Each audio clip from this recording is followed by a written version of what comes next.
Então, sejam todos bem-vindos. Vamos continuar o nosso assunto aqui sobre desenvolvimento de sistemas, né, paralelos e distribuídos. Meu nome é Djalma, né? Já falamos aqui sobre threads, sobre alguns assuntos bacanas, né, aqui dentro do nosso desenvolvimento em Java, né? Agora vamos iniciar a parte de controle, né, da sincronização dessas tarefas, né? E vamos falar um pouquinho sobre como funciona a parte de deadlock, etc., dentro do Java, ok?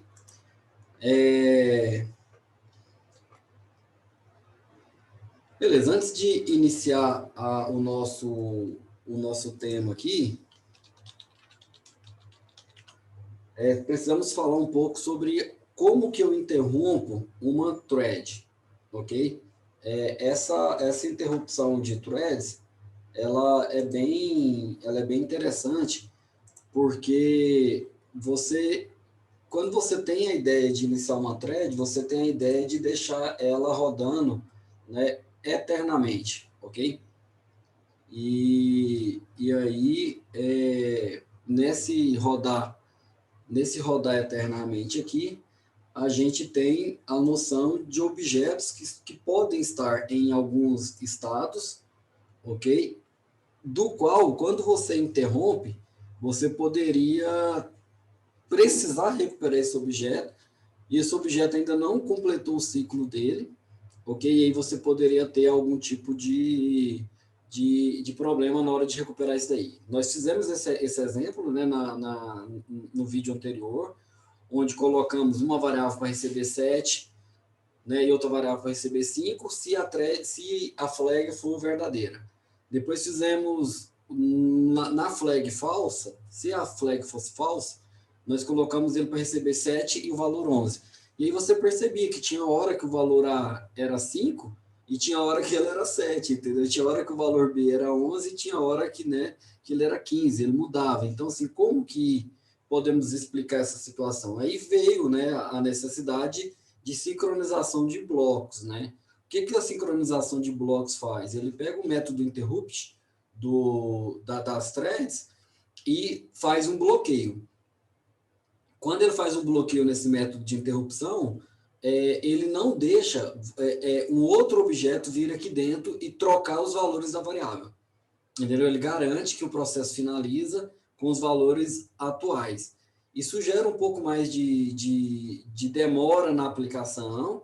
Então, você não pode sair colocando o método synchronized em todos os blocos da sua aplicação para poder garantir isso. Você coloca apenas naqueles blocos onde, ao se interromper por algum motivo, os valores podem ser alterados.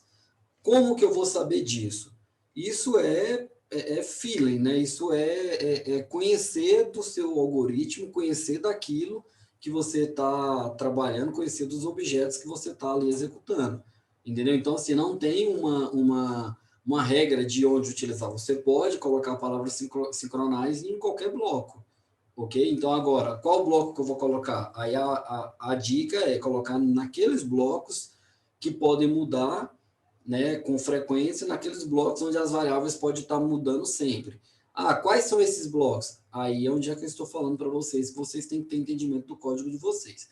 Beleza, então, uma thread, ela normalmente, ela não termina, né? Ela fica ali executando, né? Ele fica ali rodando enquanto o método run estiver em execução.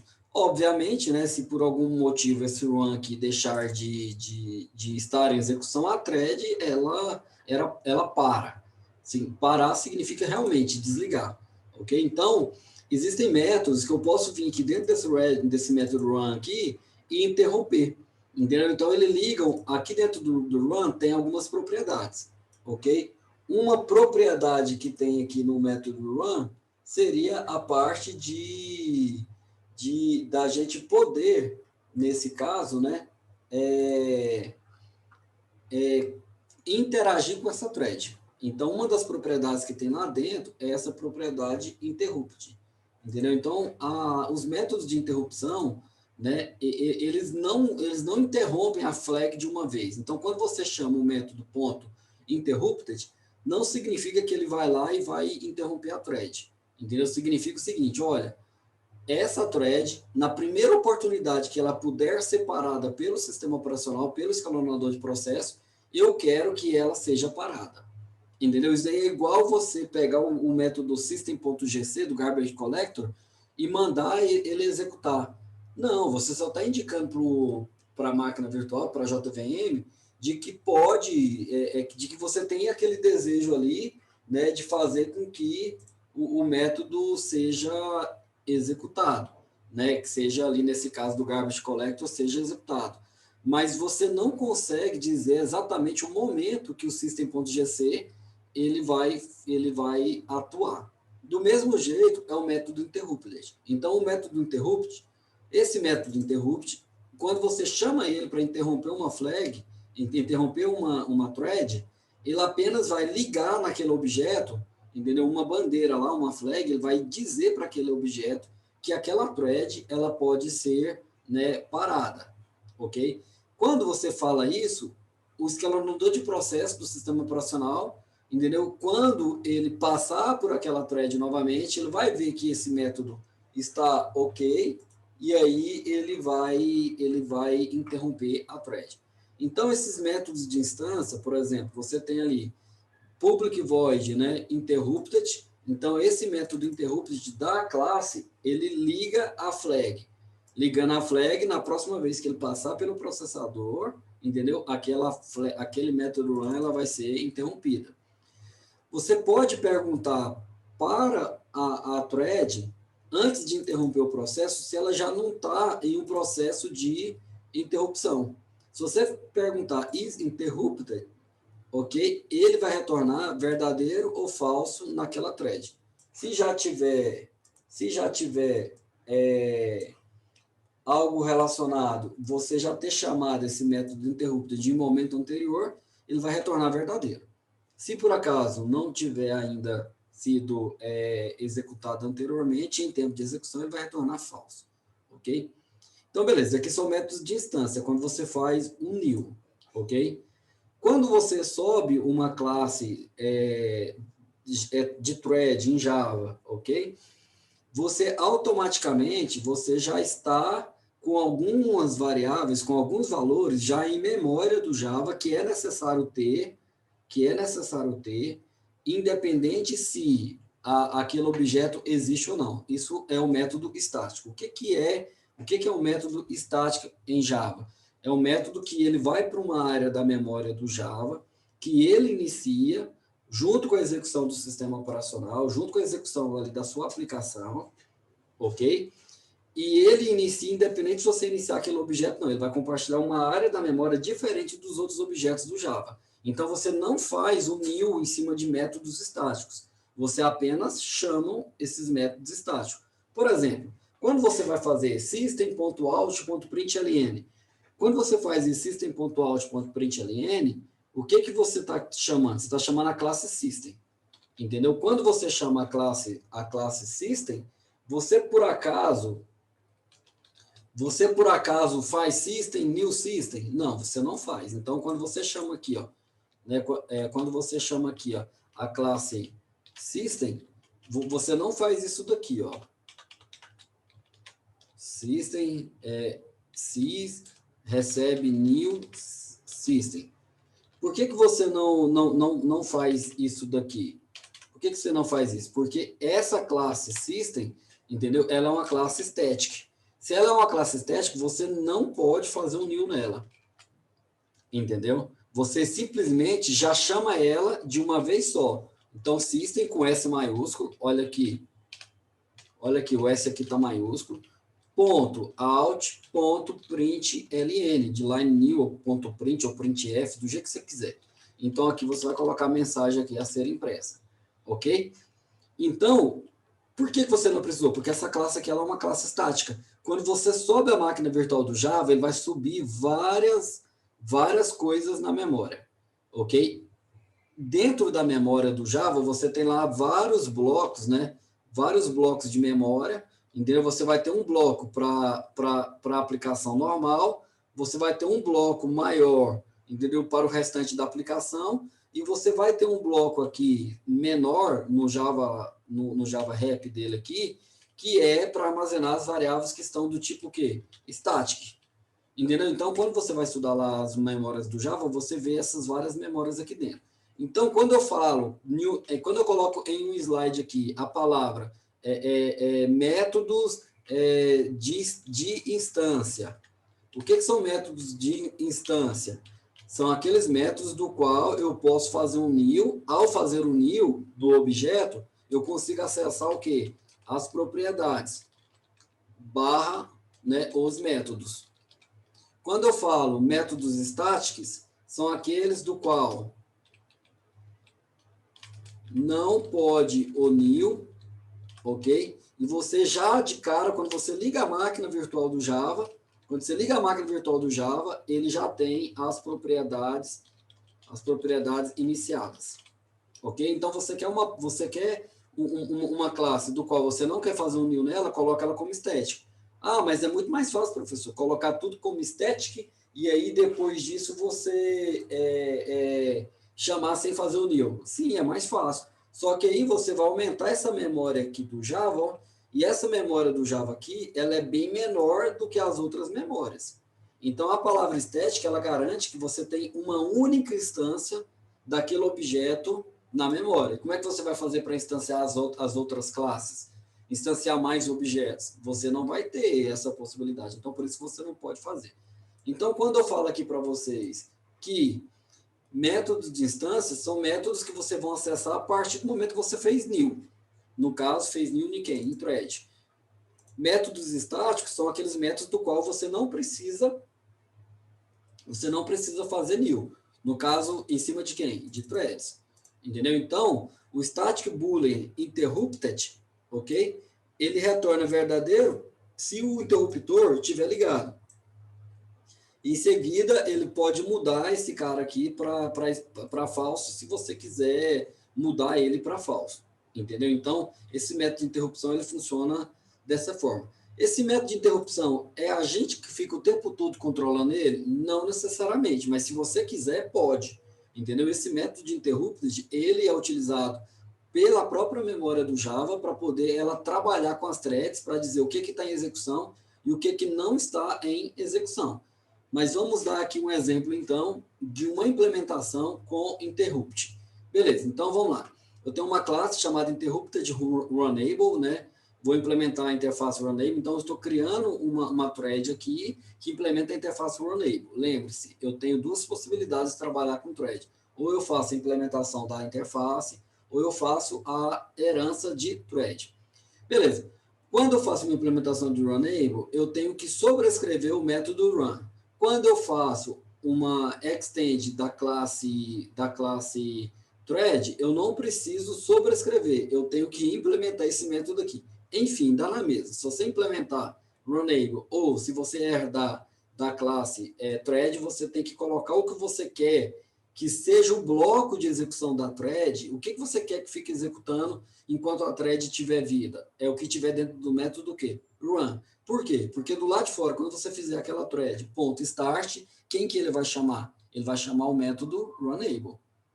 Entendeu? Então, dentro do runable, ele vai chamar quem? Run. Então, esse método run aqui, dentro de uma classe qualquer que implementa o herda runable, é o primeiro método a ser executado quando você faz thread.start. Ok? Então, você pode fazer aqui, ó, enquanto diferente de interrupted, eu declarei uma variável boolean interrupted e coloquei false. Enquanto diferente de false, ou seja, ele vai entrar aqui primeira vez. Aí ele vai chamar a thread, entendeu? A classe principal thread, que está nesse momento instanciada porque ela é static, ok? E vai falar assim, ó, interrompe. Então, essa thread aqui que está instanciada dentro, esse interrupt runable, que está instanciado dentro dessa thread que acabou de chamar ela, então do lado de fora eu tenho uma classe thread que deu um ponto start, não foi isso? Ok? Então, quando eu faço isso daí, da thread.start, eu fiz lá, thread.start, concorda? Do lado de fora? Vocês lembram disso, né? Fiz thread.start do lado de fora. O que ele fez? Ele foi para a memória, né, numa área de uma thread. Então, nesse momento que ele foi para o lado de fora, dentro de uma área de uma thread, né, eu consigo então, chamar essa classe do lado de fora de thread e passar um parâmetro para ela do tipo quê? Interrompe. Entendeu? Então, quando eu fizer isso aqui, ele vai, né, dizer assim, ó, interrupt flag, ok? E vai passar o parâmetro que eu tenho aqui. E aí, do lado de fora, ele vai imprimir, ele vai pegar a thread que está atualmente rodando aqui, vai pegar o nome dela e vai falar assim, ó, a thread não sei o que foi concluída, ou seja, foi com sucesso, né? Isso dona assim, deu certo, entendeu? Deu certo o quê? A interrupção, ok? Beleza, então aqui é só um exemplo de como eu posso utilizar o método e a variável interrupted. Beleza, dentro de interrupted eu tenho algumas exceções que podem ser lançadas, entendeu? Então existe uma exceção chamada interrupted exception, se por acaso você tentar interromper uma thread no momento que ela não possa ser o quê? Interrompida. Nesse momento que ela não pode ser interrompida, e você está chamando ela lá, a instância dela, né? Você chamou a instância dela aqui, thread.currentThread.getName ou ponto interrupted, você chamou ela aqui e mandou interromper. Se você tentar fazer isso daqui, ele vai lançar uma exceção do tipo o quê? Interrupted exception. Lembre-se, esse código aqui, ó, public class interrupted runable implements runable, ele está protegido com o sistema de try-catch? Não, não está. Olha só, tanto que ele está um código limpo aqui, não tem try-catch. E esse método aqui, ele pode lançar exceção? Pode. Entendeu? Então, qual que é a vantagem das exceções nossas lá que a gente estava trabalhando de fazer a verificação, né? Nós poderíamos ter um throws aqui, numa exceção nossa em particular, que se por acaso esse cara lançar alguma exceção, ele era lançada para essa classe que nós criamos aqui. E aí você trata, né, essa exceção, né, em tempo de execução. Ok? Do jeito que está aqui, se lançar uma exceção interrupted exception, a máquina para. Né? Ou seja, aquela thread, ela para. Certo? Então, seria isso daqui. Beleza, então será lançada se a flag interrupted estiver ativada em uma thread durante a execução de sleep. Então, eu estou dormindo, a thread está dormindo, ok? E eu mando interromper. Eu não posso interromper quem está dormindo, não faz sentido, cara. Pensa tanto que você acorda mal-humorado quando alguém te interrompe o seu soninho da tarde aí da beleza, ou aquele soninho ali da hora do almoço. Então, aqui é da mesma forma. Se uma thread estiver dormindo, você não pode interromper ela. Por quê? Porque ela já está interrompida. Entendeu? Então, você vai pecar aqui se você tentar chamar uma thread para verificar uma thread, se ela já está dormindo, ela vai lançar exceção. Então, primeiro, antes de chamar o método interrupted, seria interessante você tentar verificar se a thread, né, está apta, né, está em um estado diferente de sleep, né, para você chamar ela. Beleza. Precisa ser capturada ou declarada, entendeu? E isso pode ser utilizado para finalizar uma thread sem necessidade de testar a flag interrupted. Então, eu posso verificar primeiro, né, se ele está em estado de dormir ou não, e aí só depois disso daí que eu posso chamar o interrupted, para ele não lançar exceção.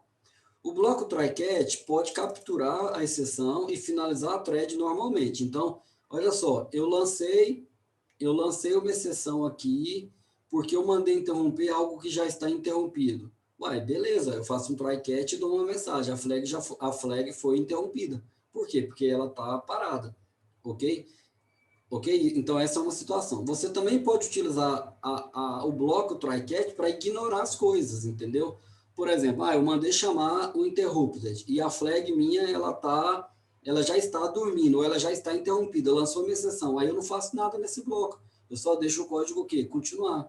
Porque aquilo que eu tentei fazer, eu estou ignorando o fato de ter dado erro, porque o que eu mandei fazer já foi feito. Então, são essas duas situações. Então, observa aqui a ideia nossa aqui, né? Nós temos um método aqui, o método main, que chama a thread, ok? E aí, quando eu chamo essa thread, eu dou um thread 1.start. Então, eu peguei a thread, criei uma nova instância dela, e aí eu dei um start nela. Beleza, quando eu vou no T1.start, o que ele vai fazer? Ele vai entrar nesse bloco, né, void run, nessa linha do T1.start, quando eu dou um start aqui, ele já entra direto do método run e vai subir uma versão da thread. E aí, ele vai rodar enquanto for verdadeiro. Então, ele vai rodar e vai imprimir assim, ó, o caractere A, new handle, next int, 26. Então, ele vai ficar imprimindo esse A, né, A26 aqui. Beleza. Então, A26 não, ele dá um random.nextInt aqui, né? Ele vai colocar A1, A2, A5, AB2, AB3, AB5, vai gerar um número aleatório aqui para a gente. Quando ele executar essa linha aqui, eu peço essa thread para dormir por 2 milésimos de segundo, né? Por 200 milésimos de segundo, 0,2 segundos, ok? Ele vai dormir por 0,2 segundos, ok? E vai rodar de novo e vai entrar nesse true aqui. Só que quando ele dormir aqui por alguns segundos, ele está rodando dentro de uma thread, correto? Não é isso? É uma linha de execução. Aí ele vai voltar para cá. Então, quando eu mandei T1.start, eu disparei uma thread, eu esqueci dela, ela está rodando em paralelo, né, em algum lugar, e meu código aqui continua, correto? Aí eu peguei e mandei interromper, entendeu? A T1 logo embaixo. Então, tem chance dele executar a primeira, a segunda, a terceira, a quarta vez aqui, e aí ele mandar interromper. Só que quando eu mandar ele interromper, pode acontecer dele interromper bem a thread que está dormindo. Aí ele lança esse interrupt de exception. Ok? Aí eu vou pegar o charset que foi impresso da thread, e aí eu vou pegar o nome dela e vou dizer o seguinte, olha, ela está interrompida. Ok? E mais embaixo eu vou imprimir a flag dela, não vou fazer nada, tá vendo? Eu não estou fazendo nada. Se ela já está interrompida, está interrompida. E aí, no final aqui, ele vai sair desse bloco e vai imprimir essa thread, getName, essa thread ela foi concluída. Aí ele vai estar no while true, não é isso? Aí vai rodar outro cara aqui de novo e essa outra thread vai mandar interromper. Mandou interromper? Mandou interromper. Estava dormindo? Não, então deu certo. Vai imprimir aqui, não vai imprimir aqui. Rodou, deu certo, deu certo. Mandou dormir, mandou dormir. Mandou interromper, mandou interromper. Pode interromper? Não, está dormindo, lança exceção. Imprime essas duas mensagens aqui. Entendeu? Então ela vai ficar nesse fluxo aqui. Então, essa finalização com interrupted exception aqui, ela é isso, é eu utilizar o bloco try-catch para eu tratar essa exceção aqui, não deixar fazer com que a nossa máquina pare, né, de navegar, ok? Seria algo nesse sentido. Se ela parar de navegar, o código aqui, ele simplesmente vai lançar uma exceção e vai parar a execução, né? Então, isso não é bom para a gente já viu lá na aula de threads que se você não cuidar e ele lançar uma exceção, você vai perder, né? Você vai perder o seu bloco lá e esse código seu, se for um .jar, por exemplo, o código para. Se for uma página na web, por exemplo, toda aquela linha de trabalho daquela thread ali, ele para, aquela thread ali todinha, ela para, ok? E aí, nesse cenário que ela parar, se for interessante, você vai ter que ter mecanismo para poder restartar ou reinicializar essa thread. Então, é por isso que a gente faz o quê? É por isso que a gente faz essa situação de tentar, né, como se diz, né, não fazer com que a thread morra e você faz uma gestão dela. Como é que eu faço uma gestão dela? Eu faço uma gestão dela tratando as exceções.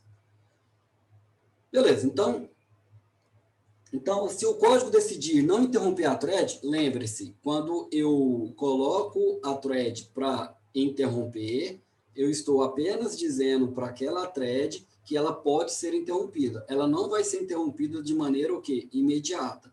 Então, quando eu venho aqui, ó, e faço thread.interrupted, entendeu? Então, quando eu chamo ela, né, e faço thread.interrupted, eu não, ok? Eu não tenho a certeza de que essa thread 1 vai ser interrompida logo embaixo aqui. Ela apenas acionou uma flag para o meu sistema operacional, para o meu escalonador de processo, e esse cara que vai dizer qual que é a hora que ele vai interromper. É ele que vai decidir isso. Que hora que ele quer, cara? Sei lá, ele tem um algoritmo lá para isso, assim como o Garbage Collection funciona dessa forma. Né? O fato de você chamar system.gc lá não significa que o GC do Garbage Collector vai ser executado naquele momento. Você apenas indicou para ele que você quer que ele seja executado. Beleza? Então, vamos lá. Se por acaso o código decidir, né, se, aqui eu até poderia mudar esse nome aqui, poderia colocar assim, ó, se por acaso o escalonador de processo do sistema operacional, ok, dentro do código Java, decidir não interromper a thread, ok? Existe a possibilidade de outra parte do programa assumir essa responsabilidade, ok? Só que antes disso, eu tenho que fazer o quê? Religar a flag. Ok? Então, vamos lá. Naquele mesmo loop nosso lá, thread.sleep de 100. Vou mandar ela dormir 0,1 segundo. Né? Então, as chamadas externas não poderão lidar com interrupt, porque eu estou tratando com esse ponto sleep. Se por acaso eu vier aqui, ok? E fazer uma impressão de que thread interrompido, essa thread lançou uma exceção, ok? Porque ela estava dormindo, ok? Mas ela não conseguiu ser interrompida, porque do lado de fora eu mandei ela interromper, correto? Do lado de fora eu mandei ela interromper, ela chegou aqui, dormiu por 0,1 segundo, ela vai acordar agora e vai continuar executando, e eu não quero. Aí o que eu faço? Captura a exceção no momento que ela foi interrompida, ok? Foi interrompida? Foi. Deu pau, lançou exceção, ok? Ela vai voltar à execução? Vai, porque quando ela sai do estado de sleep, ok? Ele volta para o estado de pronto. Ele está no estado de pronto do processo, ele pode a qualquer momento voltar para o processador, ok? Eu não quero que ele volte para o processador, então eu pego essa thread, ponto, a current thread, a thread atual que está ali nesse momento que lançou a exceção, eu vou pegar a thread que lançou a exceção e vou chamar o método interrupt. Quando eu chamo esse método interrupt aqui, eu ligo novamente a flag aqui dentro desse cara. Eu liguei do lado de fora. Tentei executar, não deu certo. Lançou exceção e agora eu vou mandar ligar de novo. Entendeu? Então, quando eu mandar ligar de novo, isso daqui, ele vai acionar a flag desse cara aqui, entendeu? Para que no próximo momento que o escalonador de processo estiver trabalhando, ele vai poder vir aqui e mandar interromper a thread. O importante vocês saberem é que quando ele lança uma thread, interrupt de flag exception, ok? Quando ele lança essa thread aqui, automaticamente essa thread atual aqui, ela já é pegada, a bandeira que está aqui dentro dessa thread, né, a flag que está aqui mandando interromper, ela é baixada, ela é setada para falso. Por isso que eu tenho que vir aqui, como boa prática, ok? Lançou uma exceção interrupt except, como boa prática, eu tenho que chamar a thread atual e setar ela como o quê? Como verdadeiro. Por isso que eu chamo o método aqui interrupted, ok? Então, essa seria a ideia. Aí, agora, eu vou tentar o seguinte. Se eu quiser esperar a thread terminar, né? Vamos supor que eu tenho que fazer um join, né? Eu vou tentar ir fazer um join. Nesse momento que eu for tentar ir fazer um join, eu vou garantir, né, que eu tenho que esperar essa execução para depois eu fazer o processo que eu achar mais interessante. Então, vamos lá. Não sei se vocês se recordam, mas o método join, ele pega uma thread, entendeu? Coloca ela para poder esperar até que todas as threads que estão executando, ok? Possa então ter finalizada para que aí eu possa então fazer a junção desse processo. Vamos supor, eu tenho um processo maior que eu vou executar, eu vou quebrar ela em 5 outras threads, correto? Então, eu vou quebrar ela em 5 outras threads. Então, eu vou criar a thread 1, a thread 2, a 3, a 4, a 5. Eu posso até fazer com aquele new fake set pool e setar 5 threads lá dentro. Quando eu for fazer a operação de join, eu tenho que esperar, eu vou esperar, né, fazer fazer a junção, né? Para eu fazer a junção, eu tenho que esperar a thread 1 terminar, a 2 terminar, a 3 terminar, a 4 terminar e a 5 terminar, entendeu? Como é que eu sincronizo esse cara? Com o join, entendeu? Por quê? Porque o método join, ele espera essas 5 terminar para poder continuar o processo, ok? Então, isso é bastante interessante, porque você tem uma garantia aí de execução. E aí, essa garantia de execução, ela ajuda demais, né, quando a gente está trabalhando com isso. Então, trabalhar com joins de flag, trabalhar com joins em threads é algo normal e corriqueiro. Você sempre vai estar trabalhando com join, ok? O join ele é utilizado para isso. Então, o método join faz uma thread e esperar que o outro termine. Então, se T1 chamar T2.join, T1 é suspenso, entendeu? Até T2.thread finalizar seu trabalho. Quando o T2.join terminar o trabalho dele, aí o T1 continua o quê? A sua execução. Então, essa seria a ideia aqui do join. Então, vamos lá. Como todo método que suspende threads, o join lança também interrupt exception, por isso que a gente está falando dela, ok? Então, essa interrupt exception aqui, ela pode ser lançada pelo join. Por quê? Porque o join vai bloquear T1 até T2 terminar. T2 terminou, aí o T1 volta a ser executado. Então, vamos lá. Thread 1, T1, recebe new thread, beleza.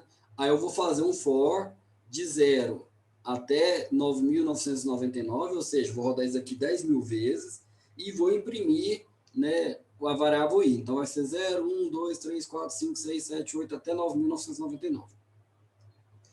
Aí eu vou pegar esse T1.start, ok? Eu vou pegar o T1.start. Aí eu vou lançar uma mensagem system.out.println esperando por T1.getName, ok?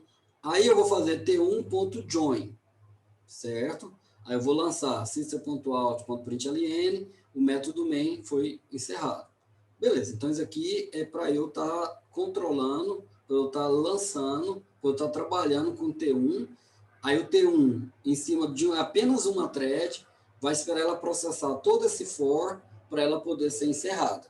Entendeu? No meio de eu estar processando de 0 até 9.999, eu posso ter algum problema, né, e essa thread ser interrompida por um outro processo. Nisso daí, nessa linha de baixo aqui, ok? No T1.join ele poderia lançar uma exceção, ok? Então, beleza. Então, vamos lá. Como que a gente poderia... como seria esse método dentro da máquina virtual? Então, eu teria aqui um método dentro da classe main, né? Não sei se vocês recordam, mas aqui eu comecei aqui seria na classe main, né? Então, eu lançaria T1.newThread, passaria a tarefa para ele. Runable loop é o método que tem esse for da thread aqui de 1 até 1.000, até 10.000. Quando eu faço T1.start, lembra, quando eu aperto Start, ele não executa o método for, entendeu? Aí ele vem aqui, ó, executa esse método for, ok? Roda aqui 9.000 vezes, certo? Quem é que vai garantir que ele vai rodar 9.999 vezes aqui, 10.000 vezes, ok? Antes de encerrar esse T1.join. Eu dei um T1.start, a thread está lá rodando. Na próxima linha, eu faço T1.join para garantir que esse método aqui, ok, vai ser rodado 10.000 vezes. Ele garantindo, aí ele vai esperar pela thread 1 e aí vai terminar a execução. Nesse momento aqui, se ele for interrompido por algum motivo, aí você pode ser lançado a nossa exceção aqui do interrupted thread, ok? Beleza, isso daqui gera uma condição que a gente chama no sistema operacional, né? Eu não sei até que ponto vocês estudaram sobre isso daqui, sobre condições de corrida. A condição de corrida é a condição de corrida por recurso. Então, isso daqui pode acontecer quando não é possível prever o resultado de uma sequência de instruções, ok? Simultaneamente com mais de uma thread. Aqui eu consigo ver, aqui eu consigo mostrar para vocês, mas e se esse método aqui for um método muito grande, do qual a gente não consegue tratar? Entendeu? O que acontece com esse T1.join aqui? Quais são os problemas que ele pode encontrar? Ok? Esse problema que ele pode encontrar aqui, por busca de recursos, a gente chama de condição de corrida. Beleza, então, quando isso pode acontecer? Dados compartilhados podem ser alterados incorretamente. Foi aquele lance que eu expliquei para você, que eu mostrei para vocês da variável, né, sendo setada, né? Na variável A recebe 7, se for verdadeiro, e A recebe, sei lá, 11 se for falso. E chega num determinado momento, ele está dentro do verdadeiro, recebendo 7, mas alguém vai lá, executa aquela thread, e ele é falso naquele momento que foi executada aquela thread, e o A troca de 7 para 11. Não pode, entendeu? Então, é essa sincronização que eu resolvo esse problema de condições de corrida, ok? Então, continuando com o nosso exemplo aqui, eu tenho aqui uma soma de um array que vai ficar executando uma soma aqui de todo o array que eu receber como parâmetro aqui dentro. E aí, quando eu somo um valor, somei um valor, aí eu mando ele dormir por 0,1 segundo. Se por acaso ele der pau nesse momento de dormir aqui, eu lanço a exceção interrupted exception, ok? E aí o return soma, ok? Então, beleza. Então, do lado de cá, eu vou chamar minha thread soma, ok? E vou passar para ele um somador de valores para ele, do tanto que eu quiser. Por exemplo, aqui eu passei 1, 2, 3, 4, 5. Aí eu criei duas threads. Então, vai ter uma thread que vai somar 1 mais o que está lá, que é 0 é 1, 1 mais 2, 3, 3 mais 3, 6, 6 mais 4, 10, ok? 10 mais 5, 15. Então, ele vai fazer essa variável, essa soma aqui duas vezes, tanto na thread 1 quanto na thread 2, ok? Só que cada vez que ele faz uma soma aqui, ele dorme por 10 milésimos de segundo, por 100 milésimos de segundo, ou seja, 0,1 segundos, ok? Quando eu fizer isso daqui, vocês vão perceber que não vai ser algo legal de se ver, entendeu? Qual que seria a saída disso daqui, ok? Então, a classe que nós estamos aqui, essa classe que nós estamos trabalhando aqui, é o típico de simulação onde você manda a thread dormir, cara, em um cenário onde ela não poderia estar dormindo, ela deveria terminar o processo dela. Se eu estou executando um array, ela não pode dormir no meio do caminho. Mas se ela tiver que dormir no meio do caminho da execução e não ter terminado a tarefa, eu tenho que garantir que ela durma, que ela acorde e continue o quê? Executando. Entendeu? Então, esse é o cenário. Ela tem que dormir, ok? Ela tem que acordar e ela tem que continuar fazendo o que ela tem que fazer até ela retornar o valor soma, ok? Então, esse somador de vetor, eu chamo ele aqui na nossa classe aqui, né? Chamei que é o somador, né? Declarei aqui em cima uma variável, né? Somador de vetor. Aí eu chamei esse valor somador de vetor dentro do meu método run, e aí eu passei o meu array, chamei o método soma array e passei os números, né? Esses números que foram declarados aqui na minha thread, que foram passados como parâmetro aqui, ó. Ok? Beleza, então tá. Nesse sentido, o sistema operacional trabalha com uma propriedade, né, dentro do Java, que é o Block Synchronized. O Block Synchronized, ok? Ele consegue fazer isso que eu acabei de falar. Ele vem aqui, você colocou esse método aqui, ó, esse método não é ele que está causando o transtorno de dormir e na hora que ele dormir, ele acontecer de acordar, né, e os valores já terem alterado e ele começa a somar errado. Não é isso? Não está tendo essa alteração aqui? Então, esse método soma array, nós vamos colocar a palavra synchronized aqui, entendeu? A gente chama isso de mutex.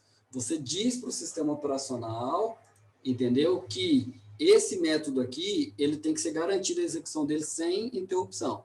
Mesmo ele dormindo, quando ele acorda, ele tem que continuar de onde ele parou. Eu não posso permitir que esse objeto aqui seja alterado no meio do caminho. É o que eu falei da memória lá, que vai começar a pesar, porque você coloca uma flag aqui de synchronized, entendeu? Ela vai consumir um pouco mais de recurso de máquina aqui. Ok? Então, esse método aqui é o método que pode alterar e que pode dar pau de alguma maneira. Beleza, então, quando eu faço esse método desse jeito, a gente chama de método de exclusão mútua. O que é exclusão mútua? Eu protejo esse bloco aqui do sistema operacional para que ele possa ser executado sem nenhum transtorno. Essas palavras aqui, ó, que eu acabei de colocar, condições de corrida, Isso é um problema de sistema operacional não relacionado à linguagem de programação Java. Isso é um problema de sistema operacional, onde você pode trabalhar com vários processos em execução ao mesmo tempo. É o caso das threads, das tarefas, ok? Beleza. A parte de resolver isso utilizando o mutex, quando eu faço usando o mutex, quando eu vou lá e dou um lock naquela minha thread, é uma das possibilidades, entendeu, de eu resolver esse problema que veio aí sendo resolvido ao longo dos anos, né, ao longo dos anos da vida e dos sistemas operacionais, você vê esse cara aqui melhorado. Eu tinha esse problema aqui lá no Windows 3.11, lá no Windows 95, muito pouco. Por quê? Porque lá era um processamento sequencial, lá era apenas um processador, um single core, ok? Então, esse single core, ele não passava por esse problema aqui. A não ser que essa thread que tivesse lá dentro do core, de algum jeito, ela dormisse.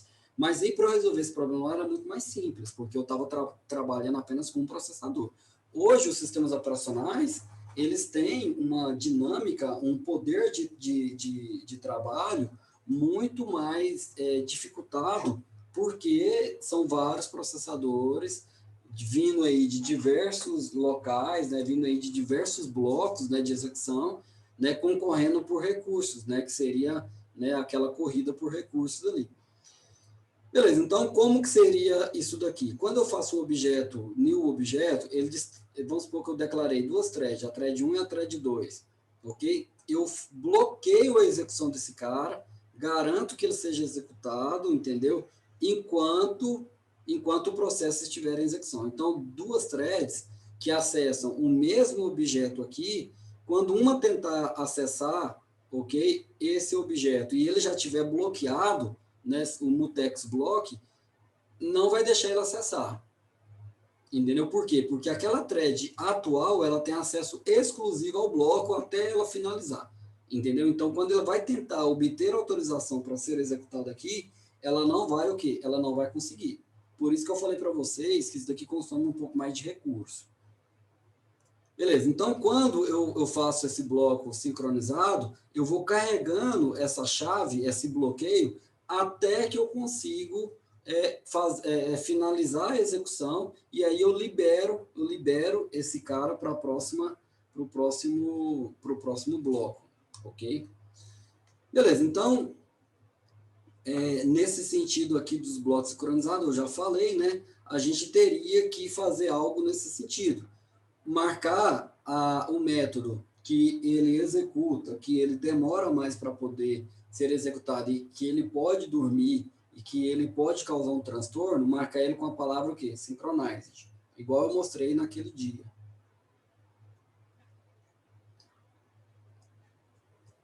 Então, de maneira resumida, a execução de um método que utiliza a palavra, né, synchronized, a trava, ok? Ele impede que threads acessem outros métodos sincronizados do mesmo objeto ao mesmo tempo. Pessoal, se for um outro objeto em uma outra área da memória, ok? Ele permite acessar. Agora, se os dois objetos, né, estão sendo acessados por dois métodos distintos, né, que vai para uma mesma área da memória, aí ele não permite porque vai estar o quê? Vai estar bloqueado. Ok? Mas se for um outro objeto, que é uma outra área da memória que ainda não está em execução, ele permite rodar o paralelismo de qualquer forma, não tem problema. Ok? Então, cada thread que eu for rodar nesses objetos, ela entra, pega o objeto do qual ela tem que trabalhar, faz o lock, bloqueia, e só sai dali depois que ela finalizar. Ok? Estou passando aqui nessas imagens porque a gente tem, né, eu já expliquei, né, já expliquei isso daqui.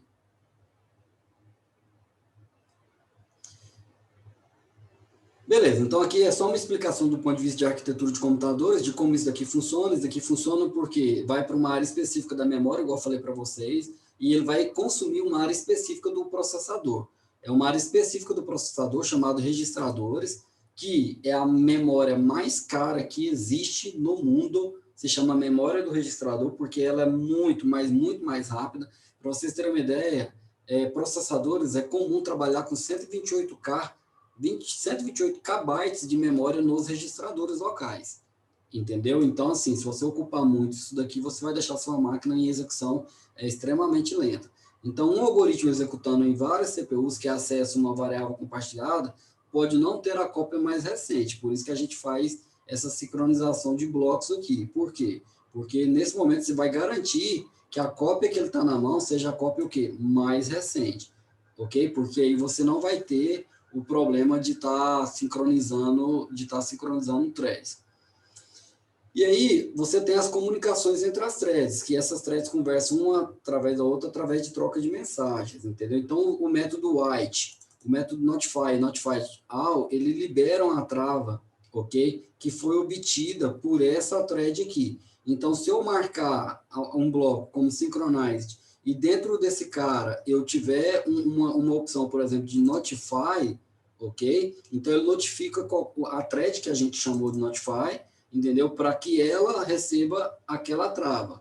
Quando eu falo notify all para todos, então eu notifico todas as threads que disputam aquela trava, ok? Então é uma forma de eu gerenciar, eu como programador, a entrega dessas chaves que bloqueiam as threads, entendeu? Em métodos que estão marcados como synchronized, ok? Então eu sugiro o seguinte: na hora de utilizar o método synchronized, vocês terem cuidado ao utilizar esses 4 métodos aqui, né? Então, assim, você tem que saber bem o que você está fazendo, porque você coloca o synchronize, o cara obteve uma trave, você vai lá e dá um notify nele, você pode ter problema, entendeu? Então, como que funciona o método white? O método white, ele é associado a uma condição, ou seja, ele tem que ter, né,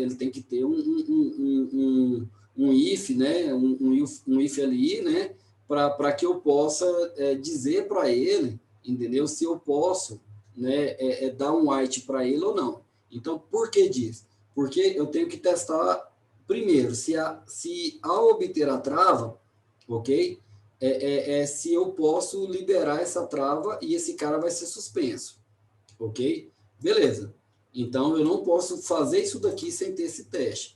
Segundo, quando eu recebo essa notificação, ele sempre vai testar novamente, dentro desse white aqui. Então, método synchronized, while condição. A condição, eu vou testar se ela pode ou não pode receber o white. Se ela dizer que sim, que eu posso ser notificado, aí eu chamo a trava e mando ela esperar.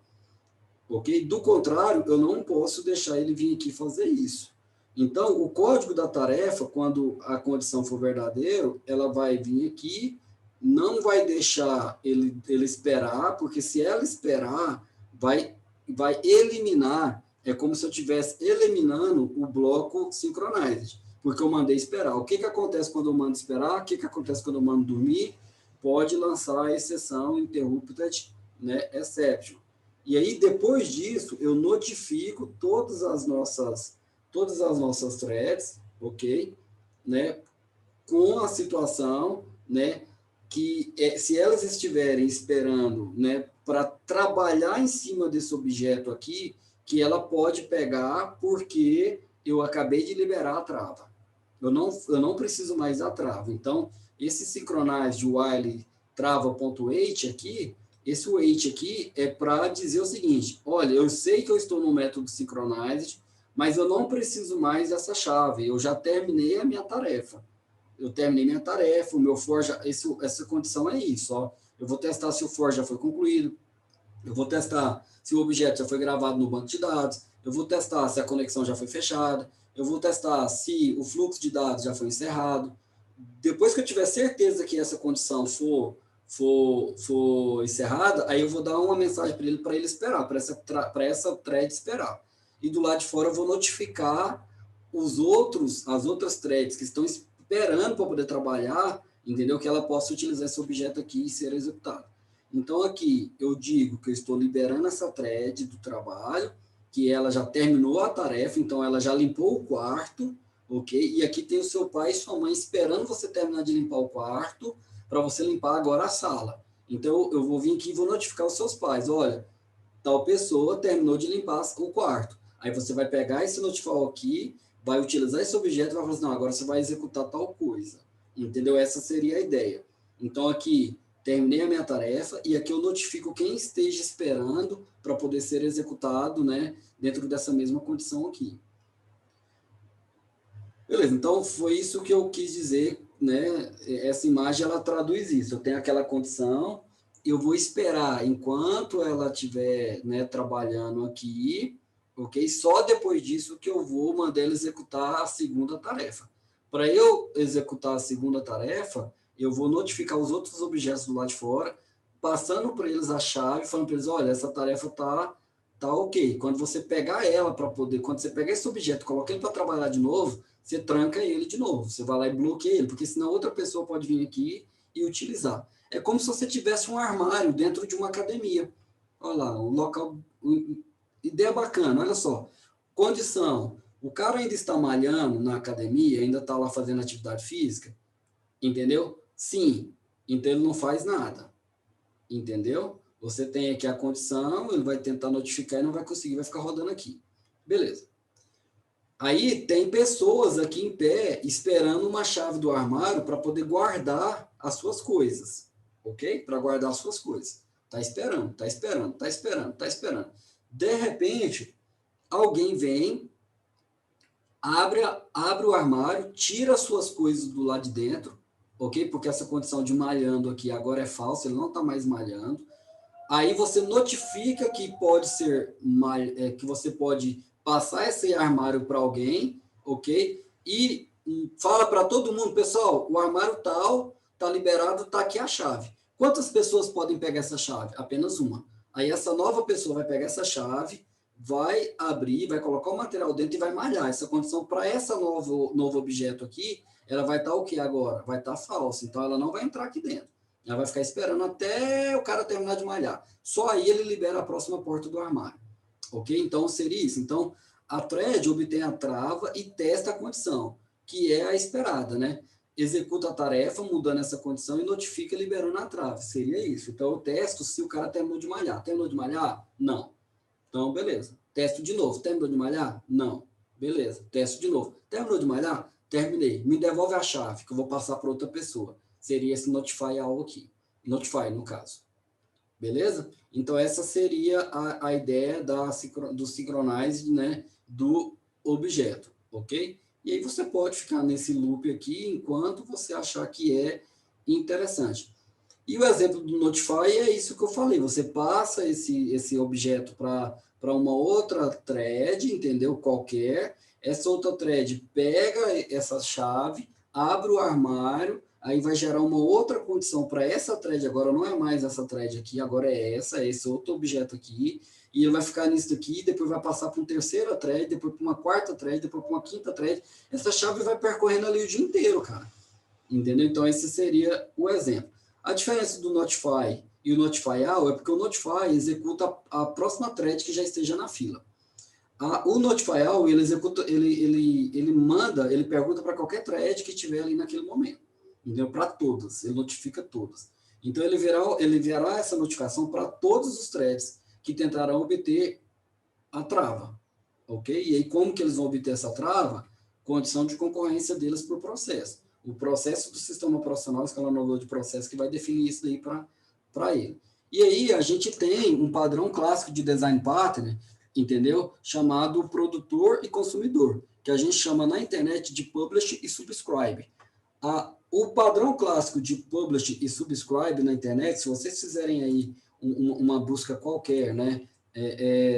Na internet aqui, pelo padrão, deixa eu ver se eu coloco aqui para vocês. Vocês vão perguntar assim, ó, pattern, pub, sub. Esse pattern, pub, sub, é o conceito, entendeu? É o conceito, né, de publish e subscribe, ok? Então, isso aqui é um padrão. Beleza, o que esse padrão de publish, sub faz? Ele é um padrão clássico, onde um objeto compartilhado tem seu estado alterado por dois tipos de threads diferentes, ok? Uma thread de produtor, que fornece um valor, ok? E insere esses dados em fila, grava essa informação, sei lá o que ela vai fazer. Esse é o produtor, ele produz o quê? Conteúdo. O consumidor, ele é notificado por uma thread que está sendo compartilhada nesse momento, ok? De que o produtor colocou conteúdo lá na fila. Aí ele pega esse cara aqui e manda para o consumidor o valor que esse produtor colocou. Então ele vai lá e vai retirar da onde? Vai retirar da fila. Então é necessário haver a comunicação entre essas três partes, entre esses threads, entendeu? Então os consumidores saberão quando há novos dados para consumir e os produtores saberão quando devem produzir mais informações, entendeu? Então é algo nesse sentido. Então o problema do produtor consumidor, ele é um caso clássico de uma thread que deve esperar por uma condição a ser satisfeita. É como se esse cara estivesse dentro daquele método White, né, que eu acabei de falar. Por exemplo, aqui, ó, você tem as pessoas vão no supermercado, fazem as compras, né? Aqui não necessariamente tem que ser uma mulher, mas pode ser um homem também, vai no supermercado, faz a compra, compra os produtos que tem que comprar, ok? E ele vai para casa e vai fazer um biscoito, uma bolacha, alguma coisa, um bolo e etc. Então, essa daqui, ela é o produtor, que vai armazenar o conteúdo da bolacha e do bolo dentro dessa vasilha. E aí você vem com uma pessoa do lado de cá, que é o consumidor, vai abrir esse pote aqui e vai abrir e vai pegar a comida que está ali dentro. Então, aqui é o pub, aqui é o sub. É o publisher, subscribe. Produtor, consumidor. O objeto no meio, que é a thread que tem que estar fazendo. Então, esse cara aqui, ele fica dentro, ele é uma thread que fica esperando, entendeu? O objeto ser desbloqueado, para que ele possa vir aqui pegar, entendeu? Então ele vai vir aqui e vai pegar a bolacha. E esse do lado de cá é aquele if do white que eu estava falando para vocês, que quando terminou de produzir o bolo? Não. E aí, já terminou de fazer o bolo? Não. E aí, já terminou de fazer o bolo? Tá quase, já tá no forno. E aí, terminou? Não, falta 10 minutos. E aí, terminou de fazer o bolo? Terminei. Então, põe aqui dentro e notifica, né? Notifica o Homer, terminei de fazer o bolo. Aí o Homer vem aqui e pega o bolo. Ou então ele notifica, pessoal, entendeu? Bart, Lisa, entendeu? Meg, Homer, notifica todo mundo. Pode vir pegar o bolo. Aí eles vão vir se quiser, entendeu? Quem chegar primeiro aqui, abre o pote, põe a mão dentro e pega o bolo. Entendeu? Então, essa seria a ideia do PubSub.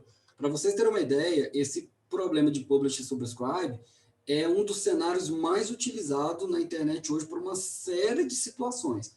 Sites de notícias, por exemplo. Sabe quando você tem no seu celular que fica toda hora aparecendo uma notificação lá? Como é que é feito aquilo ali? Você acha que a pessoa que programou fica preocupada em notificar os clientes? Não. O produtor, que é o método que saiu uma nova notícia, coloca aqui na fila de notícias, ok? Aqui você vai ter uma thread que conhece quem são os consumidores, ok? E dispara uma mensagem só para todo mundo, entendeu? Manda a próxima mensagem para todo mundo. Manda a próxima mensagem para todo mundo. Então, seria algo nesse sentido aqui de PubSub. Agora, você tem que lembrar que o Homer, nessa imagem aqui, ele só poderá consumir se existir objeto aqui dentro. Entendeu? Só depois que a mag, que a margem, né? Eu nem sabia que escrevia desse jeito, né? Só depois, eu acho que está até escrito errado, está faltando um i aqui. Só depois que a merge, entendeu? Que ela puder vir aqui e colocar as coisas aqui dentro. Aí esse pote aqui faz a notificação, entendeu? Então seria essa a nossa ideia aqui. Então, quando você tem um problema de produtor, quem que é o produtor? No produtor, lá na merge, igual eu acabei de falar, é nela que tem que ter o lock, é nela que tem que ter o método synchronize. No consumidor do lado de cá, ele vai verificar, entendeu? Se o recurso está disponível, entendeu? E ele vai pegar lá e vai liberar esse recurso. Porque se ele pôr a mão aqui dentro, bloquear o pote e ninguém mais pôr a mão, ele está consumindo isso daqui. Então, ele que tem que fazer essa liberação. Entendeu? Então, o método publish sub seria isso daqui. Beleza. Em Java, nós fizemos um código aqui para poder simular a jarra de biscoitos. Então, dentro da jarra de biscoitos, que é o método que tem que estar sincronizado, porque senão vai virar uma bagunça isso daqui, todo mundo vai pôr a mão, ok? Nós colocamos ele como o quê? Synchronized. E aí eu mando o método pegar biscoitos e passo uma string de quem está pegando o biscoito, ok? Quem está pegando o biscoito. Aí lá no outro método eu tenho que dizer quem é que é. E aí eu pergunto, nesse método pegar biscoito, eu pergunto para a jarra, está disponível? Entendeu? Não. Ok? Então eu mando ele esperar. Está disponível? Não, manda esperar. Está disponível? Não, manda esperar. Está disponível? Está. Entendeu? Aí eu não passo nesse cara aqui mais, executo o que tiver que executar, notifico e digo, Homer comeu os biscoitos, o conteúdo. Ok? Beleza, então esse é o método de pegar o biscoito. Se eu pegar todos os biscoitos e não tiver mais objetos a serem pegos, pode também lançar exceção. Por isso que tem try catch do interrupted exception. E aqui não tem nada dentro do try catch do interrupted exception. Por quê? Porque eu não quero fazer nada. Se por acaso ele lançar uma exceção aqui que não pode ser interrompido, no método white, significa que já está dormindo ou não pode pegar e ele já sabe que não pode pegar, então para mim não tem problema. Entendeu? O que tem que garantir ele tem que esperar. Se ele já está esperando, né, ele vai esperar mais um pouco. Então não tem problema não que se tratar isso daqui, a não ser que eu quisesse me mandar, dar uma mensagem para ele. Não, espera mais um pouco, por exemplo. Beleza, e aqui embaixo eu também faço o método colocar biscoito. Quem que vai colocar o biscoito? A margem. Ok? Então a margem vai colocar um biscoito e vai dizer qual que é o valor. Aí eu vou fazer um teste ao contrário, entendeu? Está disponível para eu colocar o biscoito? Não tem ninguém utilizando? Está disponível. Aí eu espero, aí eu pego o conteúdo, coloco aqui dentro, marco o conteúdo de disponível para verdadeiro e digo que alterei o conteúdo da jarra e aí eu notifico as pessoas. Entendeu? Aqui eu testo. Né? Se vier disponível como verdadeiro aqui, eu pego o verdadeiro, nego ele da falsa e mando ele esperar. Entendeu? Significa que se aqui eu testar que está disponível, que é verdadeiro, significa que não tem ninguém por na mão. Entendeu? Essa seria a ideia aqui. E do lado de lá eu crio, né, a classe Homer, que é o consumidor. Então eu criei a jarra de biscoito, criei o consumidor, ok?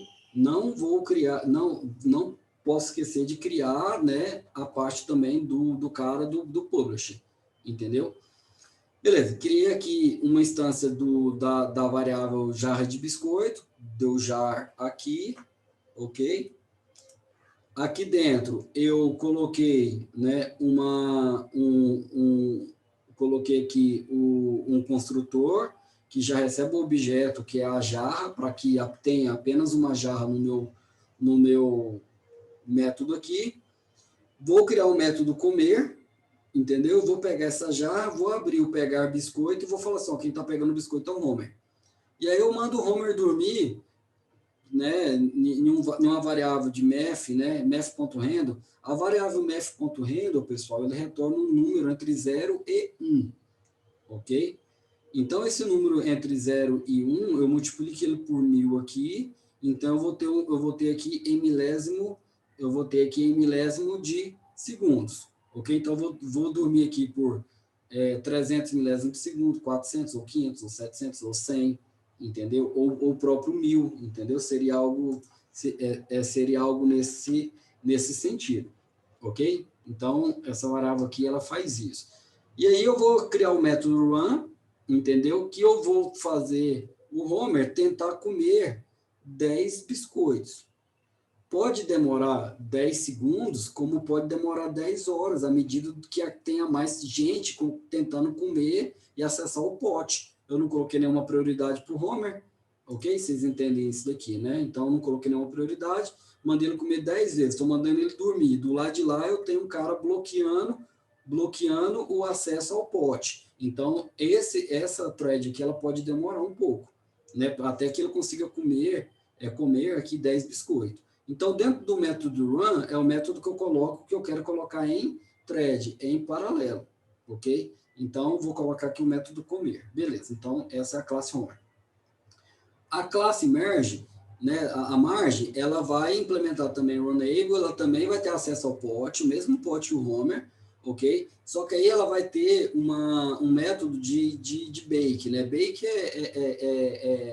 Bake cake é criar os biscoitos, a bolacha, né? O bolo, né? Alguma coisa nesse sentido. Então, o método bolo, né? Ela vai colocar aqui o número do biscoito, que ela está colocando ali, biscoito 1, biscoito 2, ela vai colocar exatamente 10 biscoitos também, porque o Homer vai comer os 10 biscoitos, só tem esses dois aqui, ok? Beleza, então eu vou fazer isso daqui 10 vezes, vou fazer um for nisso daqui e mandar bake o biscoito 0, o biscoito 1, biscoito 2, biscoito 3, até o biscoito 9, ok? E aí eu mando também a margem descansar, entendeu? Só que a margem vai descansar no máximo meio segundo. O Homer pode descansar até 1 segundo, mas a margem vai descansar apenas meio segundo, né? O produtor, ok? Então, o produtor vai colocar coisas dentro da jarra no intervalo máximo de meio e meio segundo. O Homer vai consumir esses biscoitos no máximo de 1 em 1 segundo. Então, você vai ver que a capacidade de produzir aqui, ela pode ser maior do que a capacidade de consumir. Então, essa seria o exemplo, e essa daqui seria a nossa classe principal. E aí eu vou abrir agora para que vocês possam executar, né, e vocês possam ver isso daqui sendo executado, isso daqui sendo funcionando, e você vai perceber o Homer tentando pegar, entendeu? E sendo bloqueado. E a Marge colocando biscoito lá dentro, entendeu? E a Marge também sendo bloqueada, tentando colocar um segundo biscoito. Quando ela tenta colocar um segundo biscoito e esse não foi consumido pelo Homer, entra na fila, entendeu? Então ela pode estar com 4 biscoitos prontos e esperando o Homer consumir o segundo, por exemplo. Então isso daqui é bem bacana, é um exemplo bem tranquilo, que eu falei para vocês que eu iria ter um slide só para poder trabalhar, né, com essa parte do bloco Synchronized, né? Esse seria o nosso slide aqui. Então, espero que tenham gostado aí do conteúdo, né? Na próximo encontro nós vamos falar sobre web service, sobre comunicação entre processos de maneira distribuída, não vai ser mais algo relacionado a paralelismo. Nós vamos distribuir. Como é que a gente distribui trabalhando com Java, sendo objeto nosso aqui, né, a programação, desenvolvimento para o web, né, dentro de um curso aqui de análise e desenvolvimento de sistema. Então, a gente vai distribuir através de classes consumidoras, né, onde um consome de uma máquina e outro vai estar em outra máquina remotamente distante. É óbvio que se eu quisesse trabalhar aqui com um processamento distribuído, e mostrar para vocês um processamento mesmo distribuído, nós teríamos que fazer o uso aqui de algum cluster. Seja um cluster local, seja um cluster Hadoop, alguma coisa nesse sentido.